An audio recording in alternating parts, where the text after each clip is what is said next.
এটার মূল হাকিকত, মূল রহস্যটা কি? মূল রহস্য হচ্ছে মানুষ যখন আল্লাহ বানা কিছু কিছু জিনিস দিয়ে বানাইছে না? কিতা কিতা দিয়ে বানাইছে? আগুন, মাটি, পানি, এরপরে বাতাস। এই 4টা জিনিসের ভিতরে আমরা ওয়াজ কিন্তু কইরালাই, করি কি করি না? 4 জিনিসের উপরে ভিত্তি করে আলেম ওলামারা, পীর মাশায়েখরা ওয়াজ করে। আসলে তো এই ওয়াজটা সঠিক না, এটা তো মূল ওয়াজ না।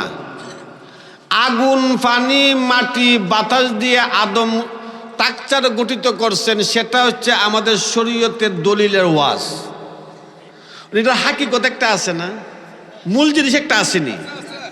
শরীয়ত মানে কি? উর্ফে যা বাইতে পারো, মহা মাছ, দাড়ি নামাজ, কানখা মাছ যা আছে সব বাইতে পারো, কিন্তু যদি হাকিকত বুঝতে চাও, মাটির নিচে আরেকটা মাছ আছে, খাইতো স্বাদ। গুতুম আজকে বাজারে গেছিলাম সকালে, আমি এক জায়গাতে প্রোগ্রাম করে আইছি, 900 টাকা কেজি। ইমুন তাহলে দাম জিনিসটা না, মাছটার দাম। আবার মুড়া মুড়া ব্রিগেড কার্ভু 250-300 টাকা। ছোটটার অত দাম খেলে খাইতে মনে স্বাদ আছে। তারপরে মাছ থাকে কোথায়? অনেক মাটির নিচে। এটা মারে কেমনে? করখা দেবা, এটা তুলন লাগে, চুক্কা একটা জিনিস দিয়ে তুলন লাগে না? ঠিক তেমনই ভাবে যদি এলমে হাকিকত, শরীয়তের কিছু জিনিস বাদ দিয়ে হাকিকত মারিফতে ডুব দিবেন, তখন দেখবেন মূল কথা এখানে লুকাই আছে। আগুন, পানি, মাটি, বাতাস দিয়ে আদম সন্তান গঠিত, সেই কথাটা উলামায়ে কেরামের মুখ দিয়ে আমরা শুনছি, পীর মাশায়েখের মুখ দিয়ে শুনছি। উলামায়ে কেরামের যেই কথা, পীর মাশায়েখের যদি একই কথা হয়, এখানে একটু ফ্যাস লাগিয়া জায়গা লাগে কি লাগে না?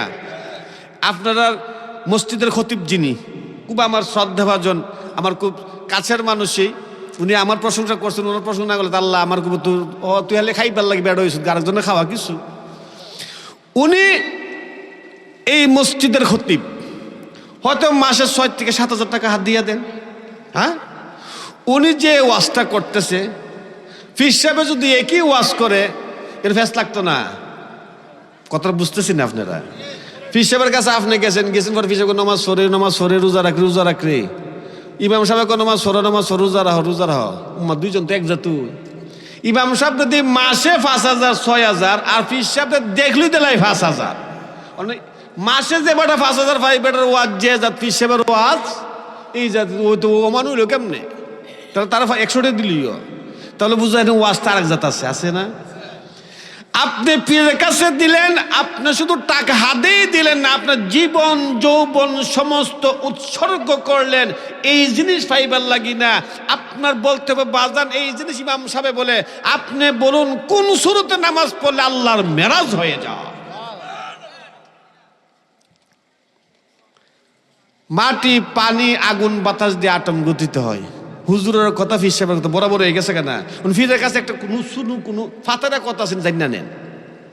এটা হচ্ছে মূল কথা, যেটা হাদিস যত দলিল দিতে হইব না, মুখস্থ কয়ে গেল গইব।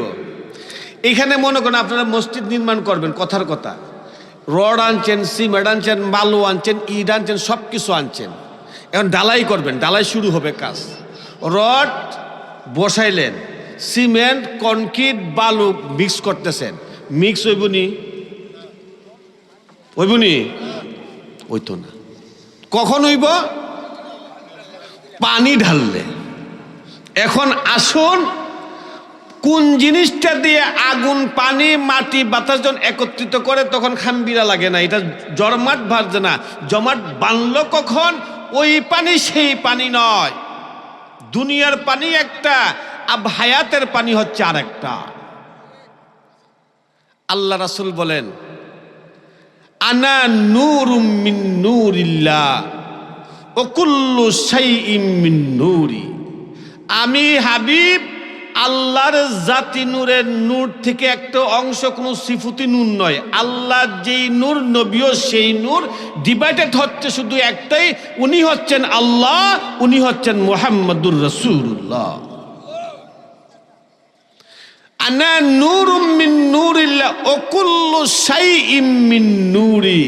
ওয়া কুল্লু শাইইন মিন নূরি কথাটার হাকিকত হচ্ছে সমস্ত জাহানে যা কিছু সৃষ্টি করেছেন, যা কিছু বানাইলেন, সমস্ত জাতি আদম থেকে ঈসা রুহুল্লাহ পর্যন্ত যত পয়গম্বর আসছেন, যত আদম সন্তান আসছেন, সমস্ত আদম সন্তান যদিও বলে মাটি, পানি, আগুন, বাতাস, না না না, সেটা দিয়েই গঠিত নয়, হইতো না যতক্ষণ পর্যন্ত আমি নবী মুহাম্মদের নূরের পসিনা না দেওয়া হয়। তাহলে বুঝো নূর ছাড়া মানুষ তৈয়ার হয় না। এটা হচ্ছে মূল হাকিকত।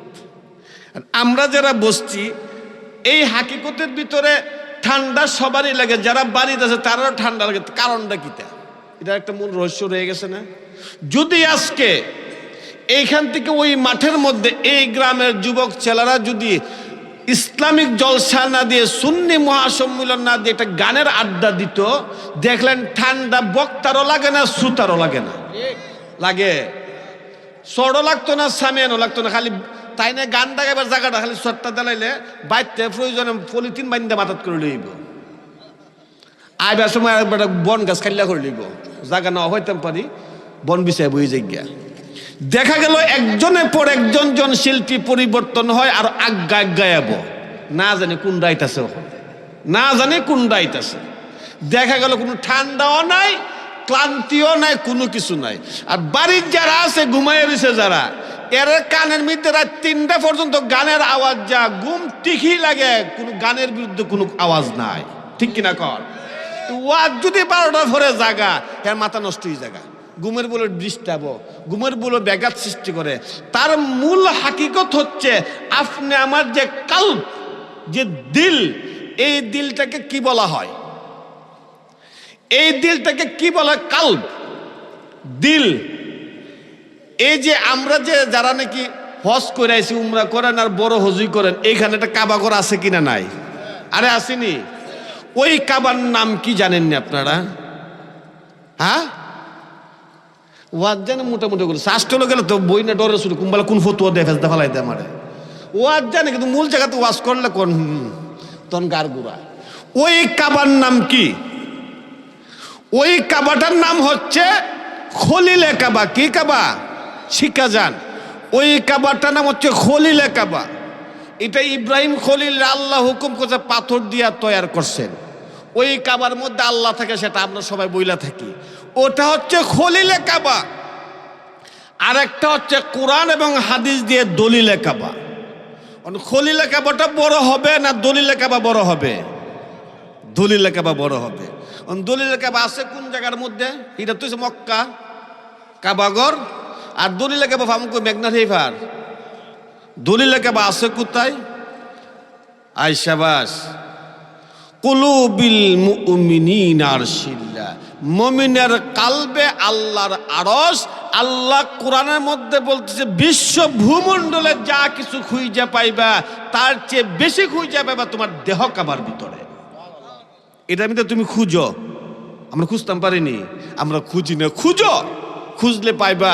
আর খুঁজার রাস্তা হচ্ছে একজন কামেল দরজার মুর্শিদের কাছে চলে যাও, খুঁজার রাস্তা। ওই দিল কাবার মধ্যে যার শয়তানে বাসা বাঁধছে, ওই দিল কাবার শয়তানে যার দিলের মধ্যে বাসা বাঁধছে, সে যদি মসজিদেও যায় এরপরে শান্তি পানা কত্তানে এটা বাইরে যেত বা হ্যাঁ, কোনো জলসার মধ্যে গেলে ঠান্ডা লাগে, কোনো জায়গার মধ্যে ভালো কথা শুনলে ঠান্ডা লাগে। কিন্তু যখন এখানে অশ্লীল ফাহশা খারাপ কিছু হয়, সারা রাত কাটাইব, ঠান্ডার কোনো খবরই থাকতো না। কন্যা নাউজুবিল্লাহ।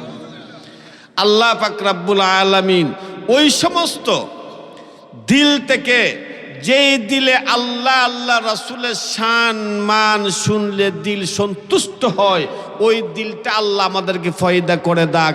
আর যেই দিলের মধ্যে ফাহশা জিনিস লাগলে ভালো লাগে, সেই দিলটা আমাদেরকে সরাইয়া দাও। যাই হোক, হুজুরে মসজিদের মধ্যে যখন ঢুকলাম, হুজুর আমার একটা কথা বললেন যে স্বামী ব্যাপারে আলাপ করবেন, একটু আলোচনা করবেন। আলোচনাটা কি? দুনিয়া এবং হাসর। দুনিয়া এবং হাসর, এইগুলার কথা যদি বলতে হয় তাহলে অনেক সময় দরকার। দুনিয়া এবং হাসর, দুনিয়াতে যতক্ষণ ছিলাম, হাসরে যখন যাবেন তখন হাসরের হিসাব শুরু হয়ে যাবে। দুনিয়াতে থাকলে কি বলে আল্লাহ কোরআনে, কুল্লু নাফসিন যায়িকাতুল মাউত, প্রত্যেকটি নফস মৃত্যুর স্বাদ গ্রহণ করবে। মরবে কে? মরবে কে? পীরজাদা রুবেল শাহ মারা যাবে, কিন্তু আসলে রুবেল শাহ মরে নাই, রুবেল শাহ ডেড বডিটা শুধু মারা যাবে। নফস কোরআনে কোথাও নাই কুল্লু রুহিন যায়িকাতুল মাউত, কোরআনে কোথাও লেখা নাই রূহ মরে যা, মরে শুধু নফস, মানে আপনার বডিটা মরবে, রুহটা জিন্দা, আর বিচার হবে রুহের কর্মক্ষেত্র অনুসারে। আল্লাহর হাবিব সাল্লাল্লাহু আলাইহি ওয়াসাল্লাম বলেন, যদি নফস যদি মরে যায়, রুহের যদি বিচার হয়, ওই রুহটা কেমন হবে, কেমন তোমার প্রয়োজন তুমি জেনে নাও। ওই রুহটা যদি ঈমানওয়ালা হয় তাহলে ওই রুহটা কোন জায়গাতে চলে যাবে, আর রুহটা যদি ঈমানওয়ালা না হয় ওই রুহটা কোন জায়গা চলে যাবে। আল্লাহ রাব্বুল আলামিন বলে, হাবিব ওই ব্যক্তিটা ঈমানওয়ালা। কোন ব্যক্তি? নামাজ পড়লে কি ঈমানওয়ালা হওয়া যায়নি? নামাজ পড়লে ঈমানওয়ালা হওয়া যায় না, রোজা রাখলে ঈমানওয়ালা হওয়া যায় না, হজ করলে ঈমানওয়ালা হওয়া যায় না।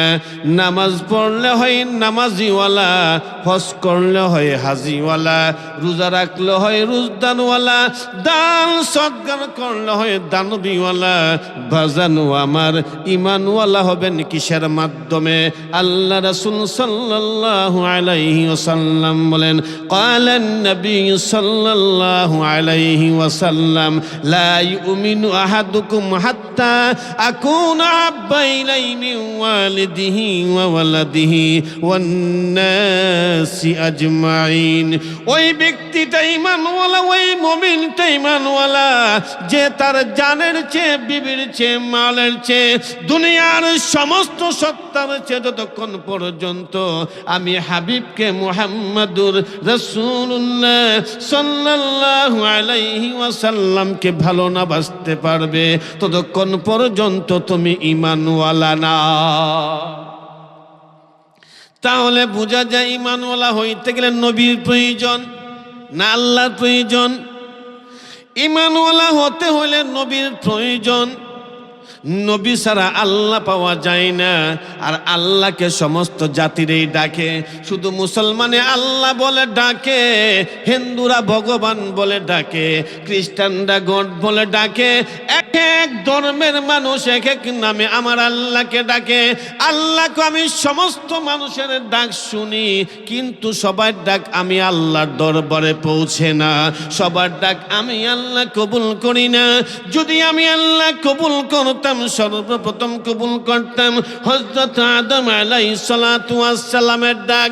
কেননা আদম তো আল্লাহকে বারবার ডেকেছে। আদম যখন জান্নাত থেকে দুনিয়াতে চলে আসলেন সামান্য কিছু ভুলের কারণে।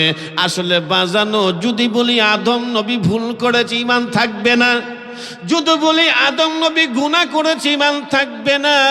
কেননা নবীরা হচ্ছে মাসুম, নবীরা বেমাসুম, নবীরা হচ্ছে বেগুনাহ, নবীরা কোনোদিন গুনাহ করতে পারে না। কিন্তু নালা বাজানো, আদম কেন জান্নাত থেকে দুনিয়াতে আসলো? গন্ধম খাওয়ার কারণে, তাই নাকি? না রে বাজান না, গন্ধমটা ছিল আমার আল্লাহর একটা বাহানা। গন্ধম ছিল আল্লাহর বাহানা। ওই গন্ধমকে যদি স্পর্শ না করে দুনিয়াতে আসতে পারবে না। দুনিয়াতে যদি আসতে না পারে, রাহমাতাল লিল আলামিন দুনিয়াতে আসবে না। রাহমাতাল লিল আলামিন যদি দুনিয়াতে আগমন না হয়, আল্লাহর আল্লাহত্ব কোনো প্রকাশ পায় না। দেখা গেল আদম নবী যে কোনো বাহানার মাধ্যমে আসলেন, এসে কাকে ডাকলেন?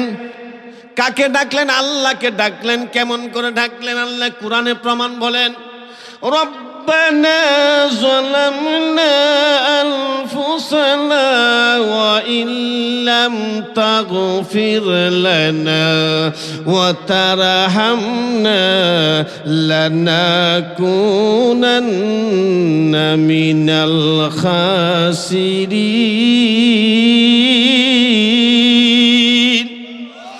আদম আলাইহিস সালাতু ওয়াসসালাম একদিন না, 2 দিন না, 3 দিন না, 1 বছর নয়, 2 বছর নয়, 350 বছর পর্যন্ত আল্লাহর দরবারে তওবা করতেছে আর কাঁদতেছে। আমার আল্লাহ শুনে কিনা? আমার আল্লাহ শুনে, কিন্তু তওবা কবুল হয়েছে কি হয় নাই সেটা আল্লাহ বলে নাই। আদম আলাইহিস সালাতু ওয়াসসালাম ডাক মারলেন, মাবুদ 350 বছর পর্যন্ত তোমাকে ডাকলাম, তুমি আল্লাহ না কিছুই বললা না। নতুন একটা নামের মধ্যে ডাক দিয়া দেখি তুমি আল্লাহ শুনো কিনা। আমার আল্লাহ ডাক দেখো, আদম ওই নতুন নামে তুমি ডাক দাও দেখি আমি আল্লাহ শুনি কিনা।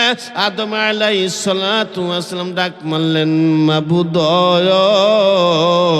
আমাকে ক্ষমা করে দাও, মুহাম্মাদুর রাসূলুল্লাহ সাল্লাল্লাহু আলাইহি ওয়াসাল্লাম।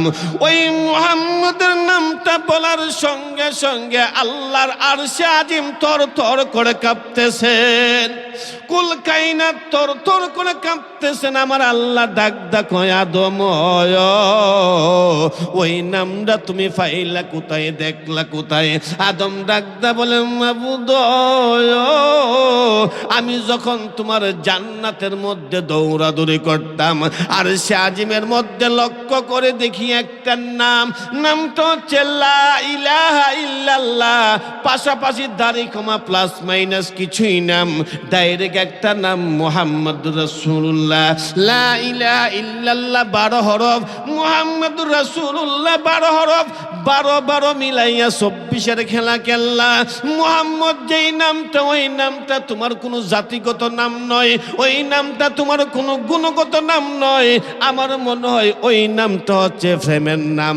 আমার আল্লাহ ডাক দেখো, আদম আদম এমন একটা নামের মধ্যে ঝুঁকি মারলা রে আদম, ওই নামটা যদি আমি আল্লাহ না বানাইতাম, আমি আল্লাহ জান্নাত জাহান্নাম কিছুই বানাইতাম না।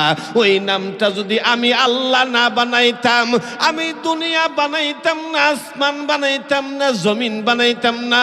ওই নামটা যদি আমি আল্লাহ না বানাইতাম রে আদম, আমি আল্লাহর আল্লাহই তো প্রকাশ হইতো না। যাও রে আদম যাও, আমার বন্ধু নামের দোহাই যখন দিলা, আমি আল্লাহ তোমারে ক্ষমা করে দিলাম। ও প্রিয় হাবিব পাগলের রাখছো কেন দূরে? ও প্রিয় হাবিব পাগলের রাখছো কেন দূরে? পাগল ছিল ওয়াসকুরুনি জুব্বা দিলাই তারে, পাগল ছিল ওয়াসকুরুনি জুব্বা দিলাই তারে। আমি পাগলা কিছুই চাই না, চাই যে তোমারে। আমি পাগলা কিছুই চাই না, চাই যে তোমারে। প্রিয় হাবিব পাগলের রাখছো কেন দূরে? ও প্রিয় হাবিব পাগলের নদূরে। পাগল ছিল হাবশি বেলাল নবী প্রেমে পড়ে, পাগল ছিল বেলাল হাবশি নবীর প্রেমে পড়ে। সে মতে বানাও পাগল বানাও আমারে। প্রিয় হাবিব পাগলের রাখছো কেন দূরে? ও প্রিয় হাবিব পাগলের রাখছো কেন দূরে?